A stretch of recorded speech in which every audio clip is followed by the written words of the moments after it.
Yeah, so let's talk about manhood. Let's talk about brotherhood.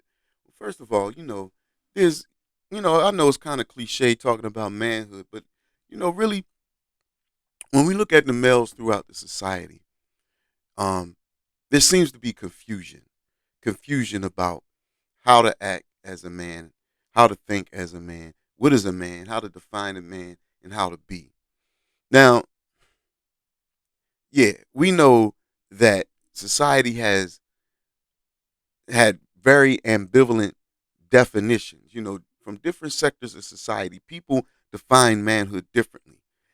Some people, say that it's mainly about, having that masculine energy, having that fire, that will to do, making things happen, and then it's the alpha male versus the beta male, and all of that, what I consider to be nonsense, labeling males alpha and beta, because that just creates an unnecessary competition, and it creates inauthenticity.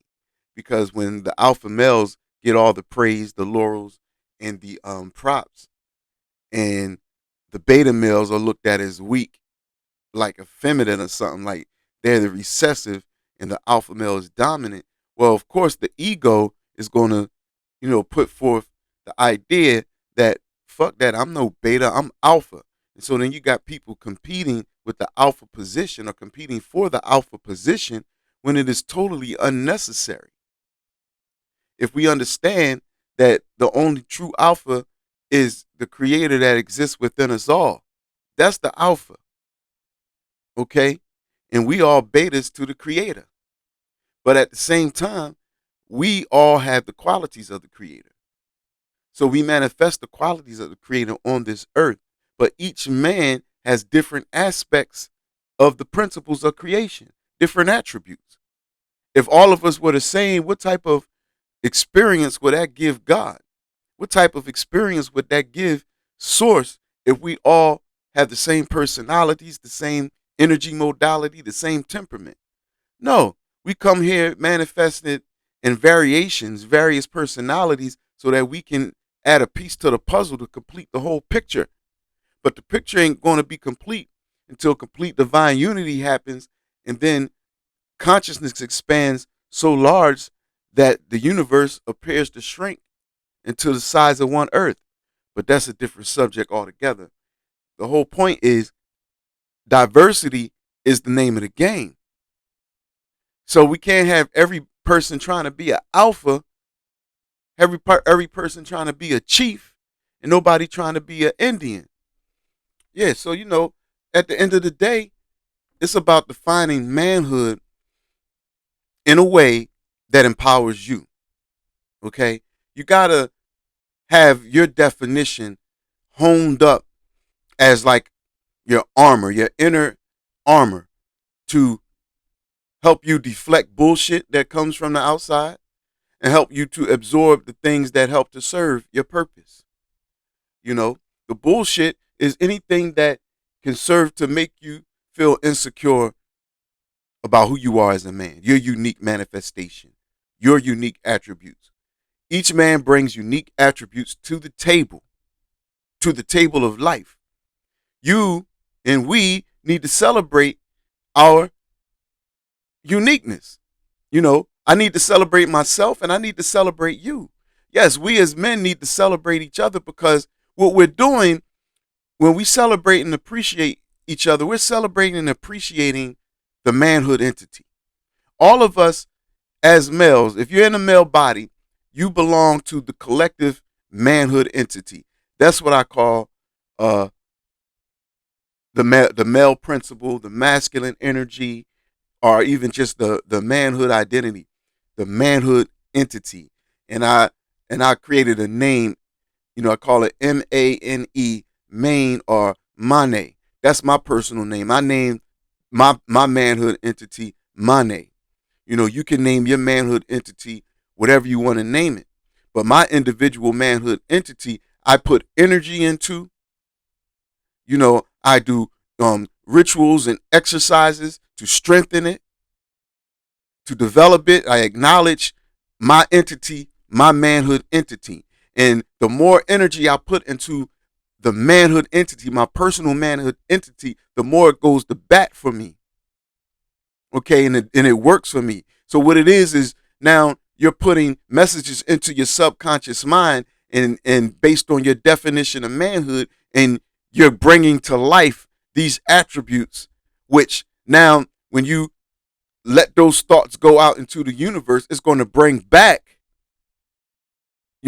things that you need, circumstances, people, etc. It's going to attract to you this the experience that you want to experience.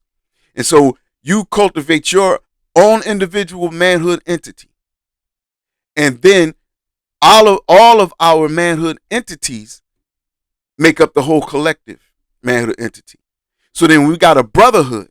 When we come together as men in a brotherhood, we're serving and energizing the power and energy of the manhood entity and empowering it to serve us, to give back to us.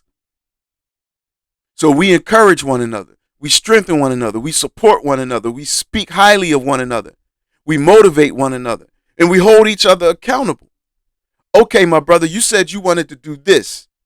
Have you done this? And you said you wanted to do that. Have you done that? But this is out of love, brother, because I want you to achieve and accomplish what you came here to do, what you set out to do. Why? Because that's going to develop your self-confidence. That's going to develop your manhood.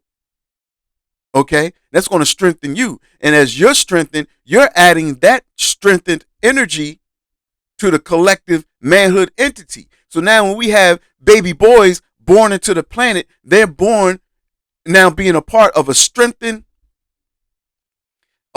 raised up and empowered manhood principle on the planet. Now, it's my responsibility as a man, and I say it's your responsibility too, but that's up for you to acknowledge. But my responsibility as a man, as a representative of the manhood entity, is to help to reconcile the differences with the womanhood entity. So now we got to balance out the masculine and the feminine, because the feminine is half of reality. So being a complete and balanced man means you have to have a thorough relationship with women and with the feminine. We see a lot of brothers out here arguing and fussing about women, man, complaining about women. Women do this wrong. Women do that wrong. These single mothers, these single black mothers out here, they violating, they messing up the boys and all of that. Man, come on. Stop playing. Y'all getting on my nerves, and I'm not talking about nobody listening. Anybody listening, I ain't talking about y'all, but I'm talking about in general, those who be whining and bitching and complaining about women. Like, no, we need to hold ourselves as accountable as men. So what is your definition of a man? My definition of a man is the quality of work and contribution that they bring to their family and community. Okay? And we take responsibility. We're problem solvers. And we're healers. We're warriors. We're protectors. And we're providers. But we have to submit ourselves to a system of cultivation that helps to bring that out. Whatever system it is. From the cradle and to the beyond, we as men, all males, need to be a part of brotherhood units that train and cultivate this manhood principle, that define manhood. And then how do we unify all of the collective brotherhood units? By agreeing to a universal code of honor, a manhood code of honor, ethics, and behavior, saying this is how we agree to function as men in order to play our proper role in the world to create a world of our liking. We want peace and order in the world. Of course, we all come to this planet to experience lessons and to learn and to grow. And some people say this planet ain't never meant to be perfect. That's fine. But we can decide what the planet's going to be. We can say it don't got to be perfect, but we can definitely improve it. And if we keep recycling back here, because maybe some of us ain't going to ascend after this lifetime totally out of this circulation, this reincarnation cycle. So some of us may come back here. So don't you want to come back to a place that is more viable to your continued journey of liberation, of spiritual liberation and immortality. You see, let's not play with this thing here. Let's enjoy it, but let's be serious enough to know that we have a focus, purpose, and intent on the planet. But we are here to enjoy it. We can play and have fun, but the true fun is experienced through the expansion of consciousness and going beyond the scope of the limited box of definitions that we identify with as being ourselves. Now I know that's a little tricky because it might be contradicting, because at the same time, a manhood definition has to have certain parameters and limitations. Okay, this is what a man is, and this is what a man is not. But I say this: if you are in a male body and you're manifesting principles that deal with empowerment, that are healthy, that help to encourage love and acceptance and unity in the world, then I say you're carrying out your purpose as a man. You're just in a male body, so we calling you a man. You see? But if you are in a male body and you're not tempering your fire, and you're allowing your fire to be unjustly destructive to others and to yourself, you're offending others, you're not protecting, but you're harming, you're being invasive, you're bullying, you're dominating and controlling, in a destructive way, then I have to say you do not fit within the parameter and the definition of manhood. Okay? Because manhood is intelligence. It's using the mind, meaning the consciousness, to aid and dictate our actions, meaning we as men have to be mindful. Do women have to be mindful? Of course.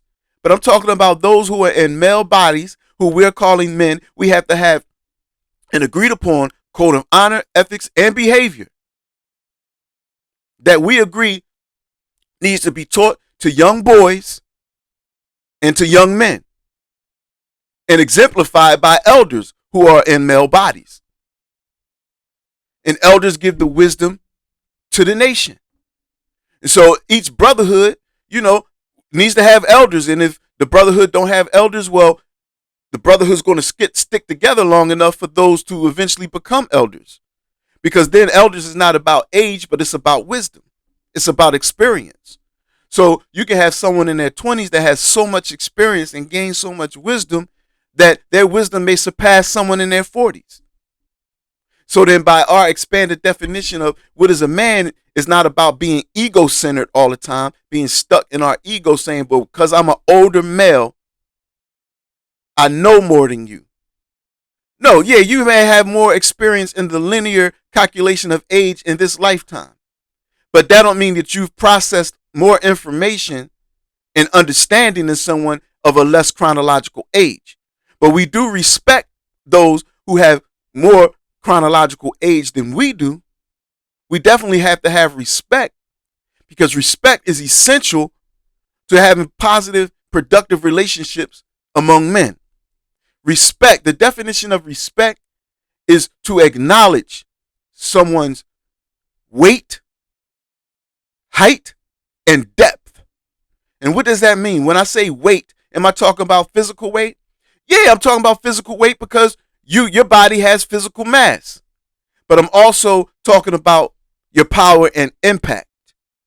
Respecting your power and your impact.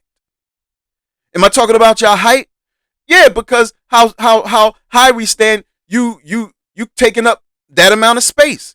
That needs to be respected, right? But I'm also talking about your height being your importance and your significance. And when I'm talking about depth, I'm talking about your unique characteristics. So we need to acknowledge that of one another. Acknowledge your own first. Acknowledge your own weight, height, and depth. Your power and impact. Your importance and your significance. And your unique characteristics. And recognize and acknowledge those of other men. That's called respect. On a very basic level, these things are physical. Okay? Meaning, if you're standing in front of me, you're occupying space. And you're occupying weight. You're occupying volume. And so If I don't respect you, I'll just keep walking like you're not even there. But if I respect your height, weight, and your depth, I'm going to go around you or say, excuse me, sir. You see? And so we have to yield to one another's presence. See, that's how we as men get along. I yield to your presence, your qualities, your significance, your energy, your uniqueness, your talents, your skills, your strength. As long as these things coincide with what I'm trying to do and don't interfere with my forward motion. Okay, we can work together. If we all are respecting one another, we don't gotta clash and bump heads. We can turn side by side and move forward together in strength. Okay? Now we know there's going to be disagreements among men. But that's why we have to work out systems and processes of communication to actually work out disagreements. The ego has to be set aside, and we have to rise to the awareness of dealing with principles, laws, and logistics of, okay, what I am doing, what it represents, how does this coincide with the laws that we agree on? We agree to a certain manhood code of ethics and behavior and honor. Is what I'm doing adhering to this code? If not, then there's no argument. We're going to rise to the level of reason and say, and I have to admit, okay, if I'm not going by the code, then I need to change my behavior. Don't even need to be no argument about it. Now, there may be certain nuances and situations that, influence one breaking the code. Then, this case by case basis. But the brotherhood gets together in the circle of accountability. And we talk about this and we deal with this. But we don't deal with this out of the emotionally ego-centered type of thought. We deal with it from the heart. And understand, brother, there's nothing weak about the heart. When you're coming from the heart, like, oh, the heart is emotional. That's what women do. No, the heart is powerful.